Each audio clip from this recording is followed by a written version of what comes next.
Olá, gente, tudo bem? Professor Felon aqui mais uma vez. Essa aulinha aqui de tipos de lipídios, como prescrever, veio de uma pergunta aí das minhas caixinhas aqui no nosso Insta. Então, resolvi montar um material que eu acho que tem bastante informações que a gente pode tirar desse material aqui.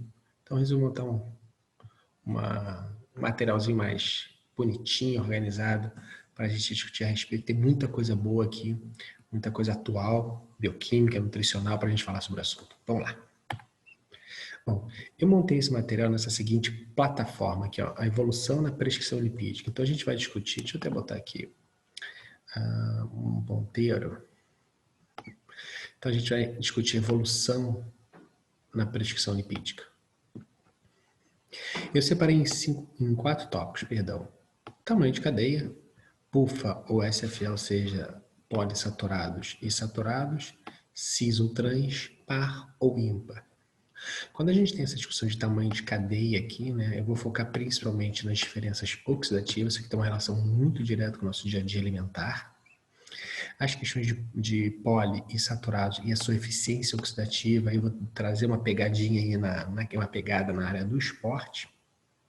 Cis ou trans e a questão da toxicidade, né, e discutir se existe ou não trans na natureza. E, por fim, a relação das gorduras pares e ímpares e a sua potencial relação com a glicose. Então, fica aí que você não vai se arrepender, tem bastante coisa legal para a gente falar. Vamos lá.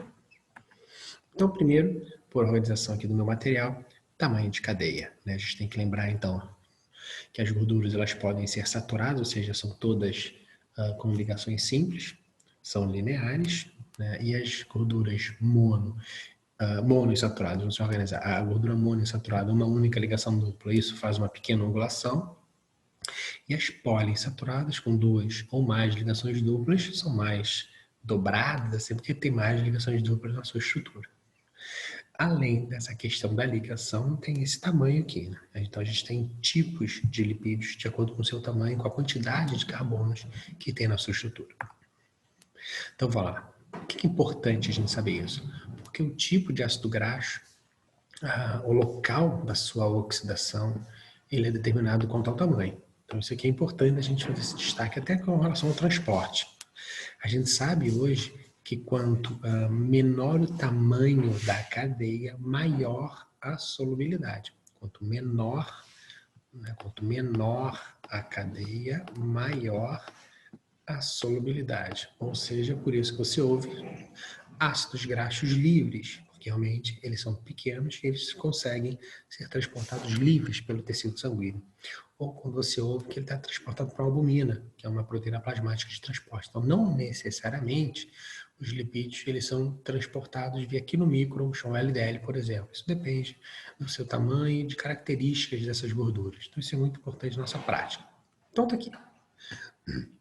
Número de carbonos, o de cadeia curta, de 2 a 3 carbonos, o de cadeia média, onde entra aqui o TCM, os triglicerídeos, cadeia média, clássico, óleo de coco, que tanto se fala, o de cadeia longa, e o de cadeia muito longa, as gorduras saturadas, por exemplo, perdão, que tem estas características. Por que é importante a gente fazer esse destaque quanto a esse tamanho? Por essa informação. Dependendo do tamanho da cadeia, do tipo de ácido graxo pela sua cadeia, o local da sua oxidação é diferente. Classicamente, nós temos o que nós sabemos, a questão mitocondrial, está aqui, membrana mitocondrial externa, a matriz mitocondrial, é o grande local que nós fazemos a nossa beta-oxidação, porém, eu gostaria de fazer esse destaque aqui, peroxissomos, que também é uma organela citoplasmática e que trabalha com as mitocôndrias. O que isso quer dizer?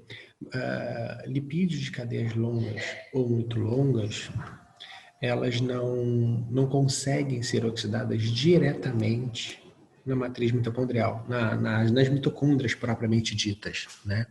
Então, vamos dizer assim que o peroxisol ele dá uma de brother, dá uma ajuda para as mitocôndrias. Ele pega uma cadeia maior e quebra ela em 2 partes, e aí depois ela vai para as mitocôndrias para fazer a beta-oxidação. Só que isso paga-se um preço. Qual é o preço? Os peroxissomos, como o próprio nome diz, produzem peróxido. Então, peroxidação lipídica. Então, isso, radicais livres, estresse oxidativo, envelhecimento celular. Então, o que a gente pode trazer isso na prática? Que gorduras de cadeias longas ou muito longas têm uma relação com o envelhecimento celular, com radicais livres, com estresse oxidativo. Porque usa essa hormonela para fazer parte da beta-oxidação. Onde é que a gente pode jogar isso no nosso dia a dia? Mais uma vez, a dieta cetogênica, as dietas low carb, high fat, tudo a mesma coisa, só com nomenclatura diferente. Por quê? Porque não existe controle nesse high fat aqui, né? As pessoas consomem lipídios, tem muita organização nutricional. Muitas vezes as pessoas vão na internet buscar essa dieta e fazem a esmo, sem menor controle quanto o tamanho de cadeia, por exemplo. E essa relação podendo, então, prejudicar o organismo por essa produção de peróxido. Então, a gente tem que estar mais atento. A bioquímica ela é uma ferramenta do dia a dia, ela é uma ferramenta que pode te ajudar diretamente na sua prestação dietética. Claro, aí você vai falar para o seu cliente final, cara, o negócio é o seguinte, carne vermelha que você está comendo em excesso, esse tipo de alimento que você está comendo em excesso, tem uma quantidade generosa de lipídios, de ácidos graxos de cadeia longa e muito longa. Isso pode gerar peroxidação, isso pode gerar envelhecimento. Trocando em miúdos, indo para a prática, prejudica a sua saúde. Doenças crônicas não transmissíveis têm relação com o processo inflamatório e aqui tem uma relação importante devido à produção de peróxido. Então, isso é uma ferramenta que a gente pode utilizar. E eu acho importante sempre fazer esse destaque quando nós falamos de lipídios.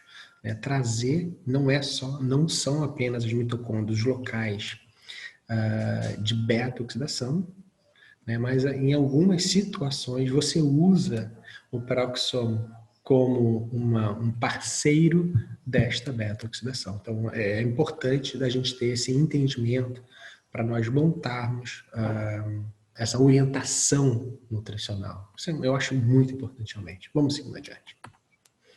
Bom, então, dentro dessa ideia, dentro desse de cadeia média, eu trago classicamente o óleo de coco, mais uma vez. Eu tenho um videozinho lá no YouTube, esse aqui tá indo para lá também, então lá vocês vão encontrar, além desse, um outro vídeo mais curtinho, 2, 3 minutinhos, que eu faço aquela seguinte brincadeira, né? Dizem, né, que toda enzima é uma proteína, mas nem toda proteína é uma enzima, né?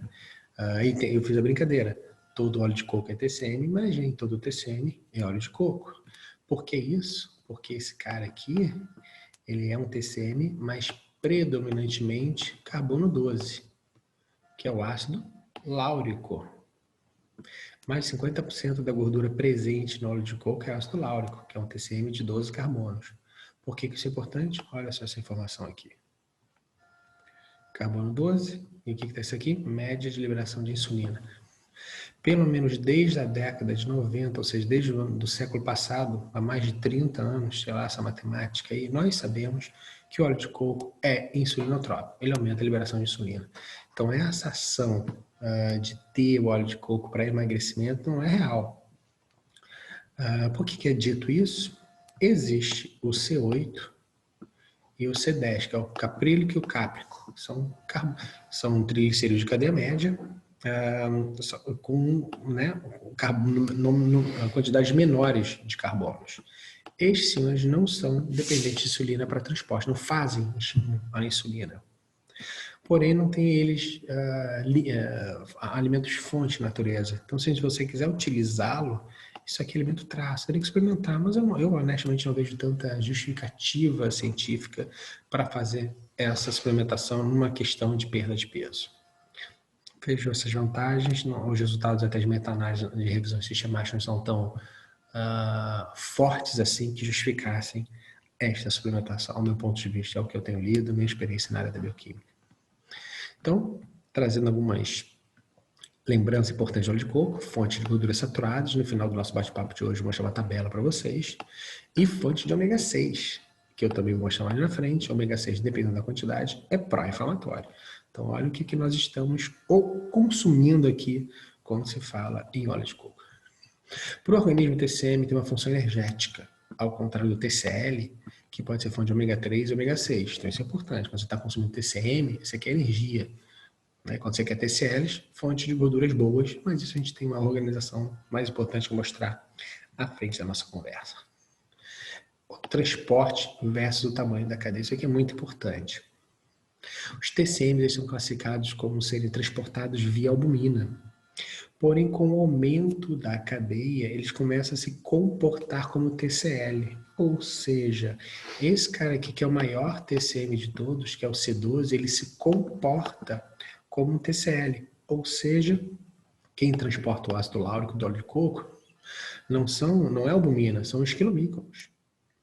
O que isso quer dizer na nossa prática, mais uma vez, que quilomícrons são precursores, né? Podem estimular a produção hepática do LDL, do VLDL, ou seja, os ditos colesterol ruim, que é o caso do LDL. Então, ele se comporta como TCM. Perdão, ele se comporta como TCL. TCL se comporta como TCL. Ele é um TCM que se comporta como TCL, triglicéridos de cadeia longa, por consequência, utiliza quilomícrons e potencialmente LDL para transporte, que é o colesterol ruim. Então, toda essa salada de informações nos mostra que não é uma gordura adequada no consumo, nessas condições de suplementação. Eu adoro o óleo de coco, dentro do coco, nas quantidades que Papai do Céu nos oferece, mas agora botá-lo ele encapsulado dentro de um pote para consumir sozinho, eu vejo uma quantidade muito agressiva e muito desnecessária para o nosso organismo, por todas as características que são mostradas desse alimento. Vamos seguir adiante. Uma outra ferramenta importante, poliinsaturados ou saturados, é uma forma da gente também classificar os lipídios. Os poliinsaturados têm duas ou mais ligações duplas, né? E tem angulação, ao contrário dos saturados, são lineares. Essa informação também nos é importante de bioquímica para a prática, porque se você tem um maior aporte, maior consumo de gorduras poliinsaturadas, ou seja, com mais ângulos, vocês podem pensar que elas não se encaixam também, não ficam tão lineares uma do ladinho da outra como as saturadas, ou seja, facilita a passagem de nutrientes, de íons, de sinapses, ou seja, a permeabilidade fica mais evidente, mais saudável para o organismo, tendo poliinsaturados na estrutura do que os saturados. Isso no sistema nervoso central é imprescindível. Hoje a gente sabe que a gordura saturada, assim como a trans, que a gente vai falar na frente, ela é fator de risco para doenças neurodegenerativas. A literatura já mostra, já tem follow-ups com humanos.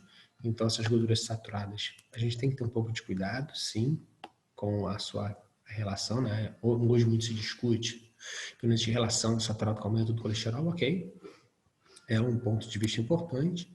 Mas para doenças neurodegenerativas, por exemplo, a fluidez de membrana, isso sim, nós temos literatura forte que corrobora com essa conduta de controlar saturadas para não prejudicar a fluidez de membrana. Então, dentro dessas poliinsaturadas, nós temos classicamente o ômega 3 e o ômega 6, né, que é uma família. Quando a gente fala ômega, né, são famílias, né, não é uma gordura. Por exemplo, o ômega 3 aqui tem 6, aqui tem 3, né, mas tem os intermediários aqui. Então, tem 6 tipos da série ômega 3. E 3 deles com atividade biológica, que é o LNA, o EPA e o DH. O que é importante a gente saber? A taxa de biotransformação desse cara aqui, para esse cara, ou seja, do LNA ou do ALA, no português, para EPA e, consequentemente, para DH, não chega a 5%. A biotransformação é muito pequena. Então, quem consome apenas lipídios vegetais tem que ter um pouquinho de cuidado, porque essa aqui é uma fonte animal. E essa transformação aqui é pequena. Então, eu tenho que ter ambos lipídios no meu cardápio. Porque, repito, a transformação é pequena. O que a gente sabe? Que esse cara aqui, ele é bom para o sistema cardiovascular, e EPA e DH são importantes para o sistema nervoso central. Então, tem funcionalidades diferentes. Então, quando você vê nas redes sociais, ômega 3 não é bom para o coração. Exatamente, muita gente fala do óleo de peixe. O óleo de peixe tem função ao sistema nervoso central. Quem é bom para o coração, pela literatura, é o ALA, que está aqui, que é da linhaça, por exemplo, do azeite, por exemplo. Está aqui algumas fontes que eu trago para vocês. O que a gente tem mais de importante aqui? A dose terapêutica, né? Teoricamente, para você ter uma saúde, é 1 grama dessa parte inicial de ALA e 1 grama de EPA mais DH, formando 2 gramas de óleo de peixe por dia. Nós não temos necessidades diárias de EPA e de DHA. Deixa eu ver se eu trago aqui, isso daqui.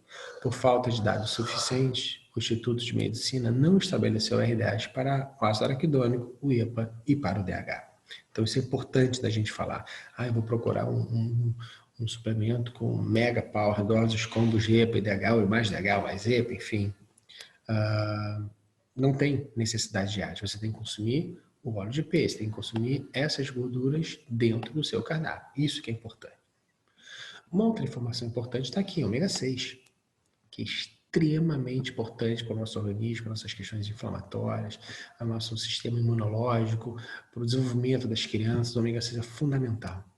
Porém, em doses suprafisiológicas, ele torna-se neurodegenerativo. Então, isso é importante da gente falar. Por que é importante da gente falar isso? Porque vocês olharem aqui, as enzimas usadas tanto no ômega 6 como no ômega 3 são as mesmas. Então, se você tiver muito ômega 6, a produção de ômega 3 cai. A proporção de uso daqui é de 3 de ômega 6 para 1 de ômega 3. A nossa dieta ocidental gira em torno de 25 para 1 de ômega 6 para ômega 3. Ou seja, naturalmente é uma dieta muito pró-inflamatória e neurodegenerativa, porque o ácido araquidônico, deixa eu voltar aqui assim, o ácido araquidônico está aqui, este cara aqui, ele é neurodegenerativo em doses suprafisiológicas. Então não adianta a gente sair correndo e consumir ômega, a gente tem que diminuir a oferta do ômega 6 do nosso cliente e potencializar o ômega 3. Não adianta você estar consumindo ômega 3 se as doses de ômega 6 são muito altas. Então, você tem que fazer uma limpeza dietética, uma limpeza nutricional para que você tenha o benefício. Estou mostrando mais uma vez o papel da bioquímica e alertar isso para o seu cliente final. Precisamos organizar esse cardápio para que o ômega 3 tenha efeitos fisiológicos. E isso sim, ele gera resultados de médio, curto, longo prazo, enfim, porque o ômega 3 é um ácido graxo essencial. A gente não produz e, por consequência, a gente precisa adquirir pela dieta. Lembre-se sempre, eu sempre gosto de falar isso, seja num post, num feed, num stories, a diferença de antídoto e veneno é a dose.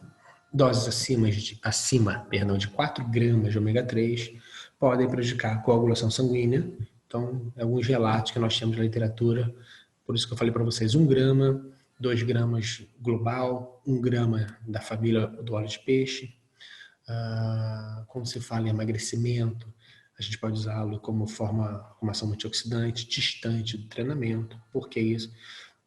Porque ele sendo usado pós o treino, ele aumenta ou tem um efeito sinérgico ao mTOR, que já foi estimulado pelo exercício. Então, ele tem uma ação anabólica no pós-treino, por isso que ele tem que ser usado distante do treinamento para estratégia de emagrecimento.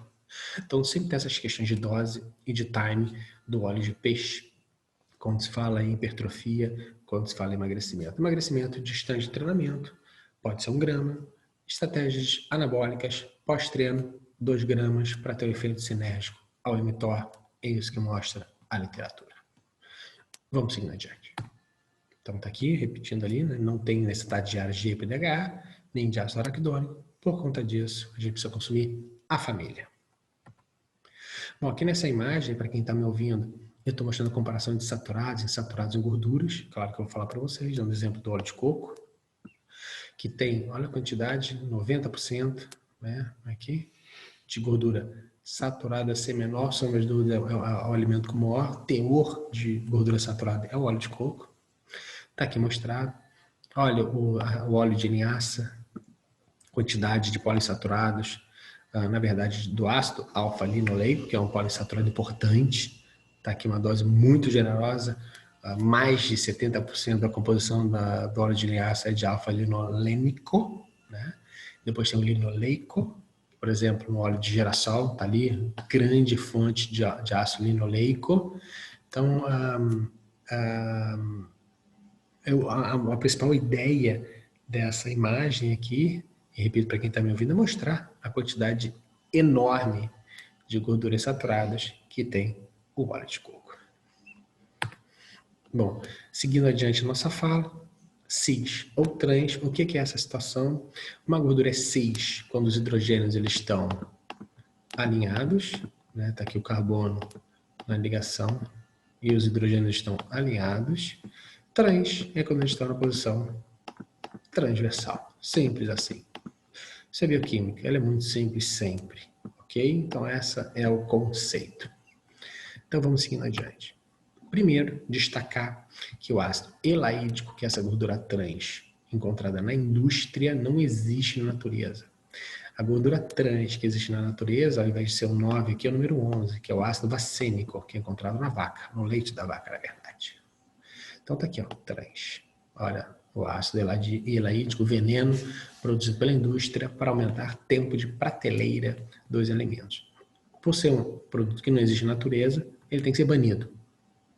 Esse aqui é um dos meus artigos que eu publiquei no meu doutorado mostrando que esses nomes, essa sigla maior HPHSO e LHPSO é a gordura trans. Uma hiperlipídica, o H, e o L, a normolipídica, ok? Percebam que não há diferença entre eles. Olha aqui. Olha isso. Perdão. Olha isso aqui. Não há diferença significativa. Ou seja, de resumo de obra do meu doutorado, o que eu defendi lá, que não existe dose segura. Independente da quantidade que você consome gordura trans, ela é tóxica para o seu organismo. Tanto depois me convidaram para fazer uma short communication aqui, ó, se existe dose segura. Eu falei que não, para mim tem que ser banida. Como hoje eu faço parte lá do Conselho Federal, pela saúde do coração, gordura trans não, né? Então existe todo um movimento mundial de banimento da gordura trans, e eu muito feliz de fazer parte dessa equipe, dessa confecção de material científico e didático para a gente eliminar a gordura trans do nosso cardápio. Então tá aqui a criança, que ela é sólida à temperatura ambiente, mas com valores extremamente agressivos e funções extremamente agressivas no organismo. A gordura mais presente na natureza é a 6, claro, é a mais responsiva para nós, né? Então, assim, de responsividade, a gente fala também, a gordura poliinsaturada tem uma eficiência oxidativa maior no músculo esquelético, assim como, claro, o ácido elaídico não tem nenhuma eficiência oxidativa, porque é uma gordura que não existe na natureza, é produzida em laboratório.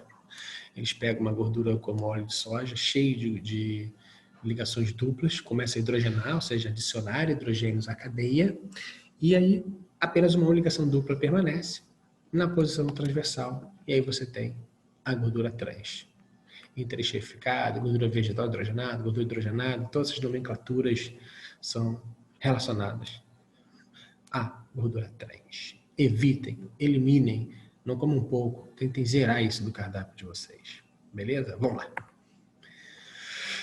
Outra questão importante quando se fala em prescrição de gorduras é se ela é par ou ímpar. As mais evidentes são as pares, né? Alguns alimentos vegetais possuem as ímpares. Por que é importante esse destaque? Olha aqui. Lembremos da nossa boa e velha beta-oxidação. Você tem uma gordura par, né? Então você quebra sequenciais de 2 em 2. Por que 2 em 2? Para liberar acetil-CoA, né? Aí o acetil-CoA vai lá, entra no ácido cítrico, ciclo de Krebs, e aí você tem ATP, H2O, água, oxigênio aqui com hidrogênio juntando, formando água, ATP, gás carbônico. Essa informação é importante para o nosso término de conversa. Então, guardem uma boa produção de gás carbônico na beta-oxidação, ou seja, na oxidação de lipídios. Então, você quebra tudo direitinho. Mas a pergunta que fica é, e se a gordura for ímpar? Vai quebrar de 2 em 2 em uma hora. Você quebra liberando 1 ou você quebra a última vez liberando 3? Como é que é feita a beta-oxidação de gorduras ímpares? Olha só. Então tá aqui.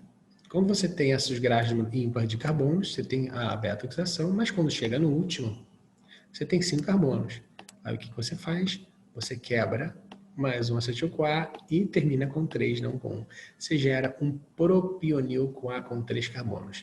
Este senhor está aqui dizendo, vai para o ciclo de Krebs, tranquilão, mas esse cara aqui vai para onde? Para onde é que vai o propionil-CoA, que é um lipídio com 3 carbonos? Olha só. Para onde é que ele foi? Ciclo de Krebs ou gliconeogênese. O que isso quer dizer? Produção de glicose a partir de compostos que não são carboidratos. Então, as gorduras ímpares teriam mais eficiência metabólica do que as gorduras pares? Teoricamente, sim, porque as pares produziriam apenas ATP e as ímpares produziriam ATP mais glicose. Não, repito, não existe na natureza alimentos fontes de gorduras ímpares, porém as gorduras vegetais têm na sua composição maior oferta de gorduras ímpares do que as gorduras animais, as saturadas. Então, essa ideia de castanhas, amêndoas, nozes, abacate sempre nos será vantajoso, porque dentre os benefícios monoinsaturados, poliinsaturados, tem essa questão das gorduras ímpares, podendo gerar glicose. Isso já está descrito no Leninger, tá? Não é algo assim de referências atuais. Se vocês pegarem a última edição do Leninger, que é um livro clássico de bioquímica, está lá descrito. Ele mostra lá 2 ratinhos, um mais gordinho, mais magrinho, bem bonitinho, e ele faz essa explicação. Então, isso está muito referenciado na literatura, inclusive em literatura básica de bioquímica, como é o Leninger. Certo? Vamos lá. Então, concluindo nossa fala, indo para os nossos momentos finais, nós temos nosso tecido de reserva, são os triglicerídeos, 3 ácidos graxos e um glicerol. Lembre-se que este cara, o glicerol, é o que gera a glicose. Por que é importante isso? Porque são 3 ácidos graxos e um glicerol, ou seja, são 4 produtos, a chance de uma gordura gerar glicose é de 25%. Por que eu acho importante essa informação? Porque entre o aminoácido, que a chance de gerar glicose é 100%, que é só tirar a amina, e aqui de 25%, o que é mais biodisponível? Proteína. Por isso que eu sempre digo que jejum é muito mais proteolítico que lipolítico, por questões de sobrevivência, até por questões matemáticas. Eu sempre gero essa discussão e essa provocação das pessoas que defendem jejum, horário de jejum, ingestão calórica severa. Eu não vejo dessa forma, eu vejo o organismo desidratando e perdendo massa magra. O ATP está aqui, né, que é diferente de glicose, claro, gorduras pares vão só aqui, gorduras ímpares vão nos 2. E está aqui. Tenho sempre em mente, né? Lipídios não gera glicose de forma direta, gera corpos cetônicos. Lembram disso? O que são corpos cetônicos? Simplesmente um acetil-CoA, outro acetil-CoA, juntam os 2 e geram corpos cetônicos. Por que precisa disso? Porque o acetil-CoA não sai da mitocôndria, não atravessa a membrana mitocondrial para ir para um tecido extra-hepático. Então ele se junta com outro acetil-CoA, gera o beta-hidroxibutirato, por exemplo, atravessa o tecido extra-hepático, sangue chega no músculo, por exemplo, eles se separam novamente, agora sim acetil-CoA, e vai ciclo de Krebs, cadeia transportadora de elétrons, fosforilação oxidativa, produção de ATP. Então, resumidamente, é isso que faz os corpos cetônicos. São produzidos de forma fisiológica, mas em valores um pouco maiores, em situações de déficit de glicose na dieta. Bom, e para terminar aqui, uma brincadeira que eu vou fazer com vocês, é um paper que existe, claro, mas tem aqui a pergunta: quando perdemos peso, para onde vai a gordura? As opções que o paper colocou para nós, está lá. Energia e calor, outros, fezes, torna-se músculo, suor, urina, não sei, ou gás carbônico e água. Se vocês lembram do que eu falei em alguns minutinhos de beta-oxidação, já sabemos qual a resposta, né? Como estamos aqui no áudio, não perderemos tempo, o gabarito é gás carbônico e água. Então, a gordura ela é metabolizada e gera CO2 e água. Dentro dessa perspectiva, a pergunta é por onde que vai essa gordura? Se ela é transformada em CO2 e água, qual é o órgão mais importante da perda de peso? Fica até estranho de falar, né? Mas são os pulmões. Né? É o que a literatura, alguns defensores dessa estequiometria aqui, defendem que o órgão mais importante são os pulmões. Eu acho interessante essa fala, porque nos leva a crer que o exercício físico é uma grande ferramenta de perda de peso. Eu concordo maciçamente nisso. Eu, mais nutricionista que sou, ainda acho que uma das ferramentas mais valiosas que colabora com o nosso resultado é o exercício físico para potencializar este resultado. Então tá lá, tá aqui o paper original, When Somebody Loses Weight, Where Does the Fat Go? Tá ali os autores, o Mirman e o Brown, são professores. Eles mostram de uma forma estequiométrica que quase mais de 80% do gás carbônico produzido pelo organismo é relacionado ao tecido lipídico. Isso aqui é termodinâmica, né, gente? Você não pode simplesmente transformar isso aqui em energia. Energia é uma consequência de um trabalho. Né? Então, que as leis da termodinâmica, quando falar, quando você vai produzir energia, não, você está ferindo a lei da termodinâmica. O calor ou a energia é consequência de um trabalho. Então, você tem que esse produto ele tem que ser transformado em alguma outra coisa. O que ele foi transformado? Em gás carbônico e água. Mas as quantidades aqui são as mesmas que tinham aqui. 55 carbono, 104 hidrogênio e 6 oxigênios. 7, 8, a mesma quantidade tem que estar aqui. Tá? A estequiometria não é o momento, né? Mas é isso aqui. Então, nada é perdido. Eles são transformados em alguma outra coisa. Nesse caso aqui, gás carbônico e água, e a produção bem generosa de gás carbônico é o que os autores teorizam, e eu gosto muito dessa teoria, que o pulmão é um dos grandes órgãos relacionados à perda de peso. Bom, gente, meu papo de hoje era esse, né? Isso aqui veio de uma dúvida de uma caixinha. Espero que eu tenha alcançado os objetivos e as dúvidas com as quais a pessoa que trouxe e vocês estão nos ouvindo. Mas, de forma geral, muito obrigado mais uma vez pela oportunidade. Estou à disposição aí para a gente conversar pelas redes sociais. Ok?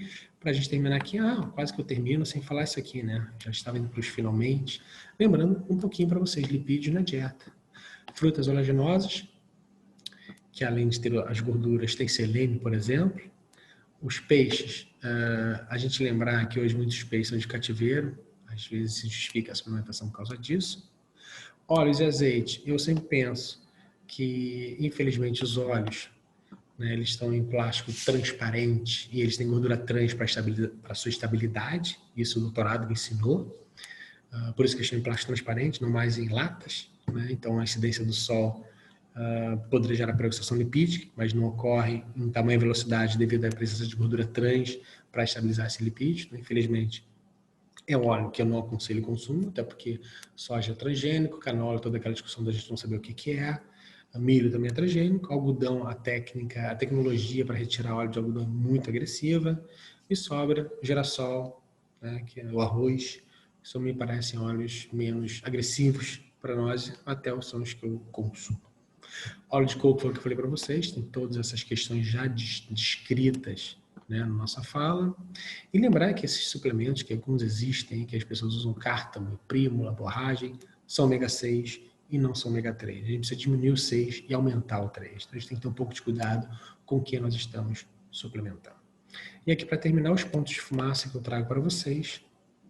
Né? Por isso que eu digo, fritura em casa não é a pior agressão do mundo. Não estou chamando ninguém a fazer fritura, mas também se fizer uma vez na vida, outra na morte, não vai se preocupar, não vai se prejudicar tanto assim, porque é difícil de alcançar em casa esses valores, né? 240, 230, 175, quando você está fazendo frituras.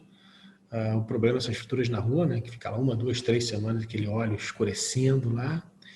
Evitem sempre as frituras, mas também se quer fazer um prato gostoso, aí não fiquem tão preocupados assim. Esse é o meu recado. Agora sim, um abraço a todos, sucesso sempre e tchau, tchau.